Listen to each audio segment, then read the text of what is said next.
Hey everybody, Bargain Brother with you in the Bargain Basement, your prize winning penny pincher.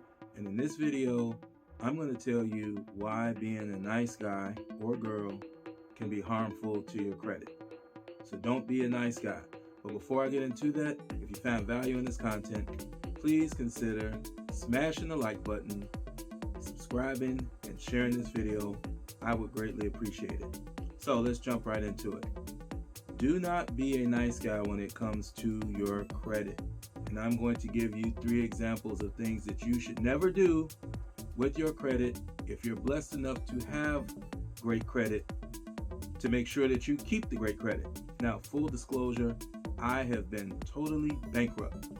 I lost everything. I lost my home. I didn't lose my car, fortunately, but I lost everything else. I didn't have any money, any credit. Didn't have a bank account for probably a year and a half. I totally hit rock bottom, and I rebuilt my financial profile from scratch. And I even wrote an ebook about it called Bankruptcy Was My Setback, Excellent Credit Was My Comeback. Cheap plugger there. I'll put a link to the book in the description for this video. Now, let's talk about the things you shouldn't do if you got great credit, okay?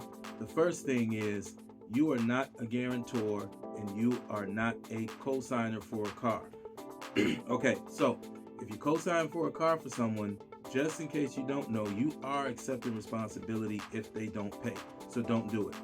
If you cosign as a guarantor for someone to get an apartment, you're also taking financial responsibility to pay in the event that the person you signed for does not pay their rent. So again, don't do it. Now, let's go to the next one. The next one is authorized users. Okay, here's my view on authorized users.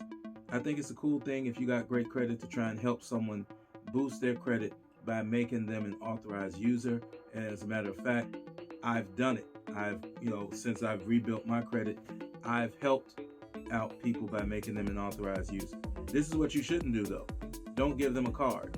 So the way I'm going to help you with my great credit is I'm going to add you to an account that has a nice size balance, that has low usage, and it's paid consistently on time, preferably paid in full every single month. That's going to help the person you're trying to help boost their credit. You do not need to give them a card, period. Okay, so that's the next thing, authorized users. Last but not least is the dreaded drum roll. Okay, so I didn't hear the drum roll. The dreaded letting someone buy something with your credit card and simply promising to pay you back. It's your credit card. It's your responsibility. And in so many cases, this has broken up friendships, has made family members lose contact because, money can cause problems if it's owed to you and the person doesn't pay it back. So if the person you're trying to help wants that dinette set or that new bedroom set and it's $2,000, ask them to apply for credit with the store themselves. If they're just asking you because they know that you have good credit, don't fall for it.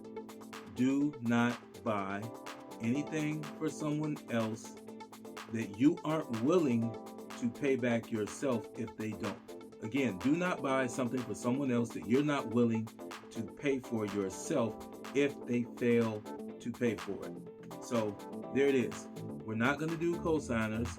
We're not going to be a guarantor. We'll do adding the person as an authorized user on a quality credit account, but we do not give you a card. And last but not least, we don't buy things for someone on our credit that they are responsible for paying back because they may not pay, and in that case, you will be responsible. So there it is. Don't be a nice guy or girl with your credit because it's too hard to build and then keep strong. So you want to make sure that you're doing the things that you have to do to keep it strong. And the things that I just mentioned aren't things that you do to keep your credit strong. Okay, so those are just some things I want to point out. Avoid the pitfalls of being a nice guy or girl with your credit. Thanks for watching the video. Please don't forget to subscribe, like, and share if you found value in this content. And in closing, it does not matter if you take the elevator or the stairs to get to the peak of your mountain, as long as you get there. And on that note, I will see you guys in the next video.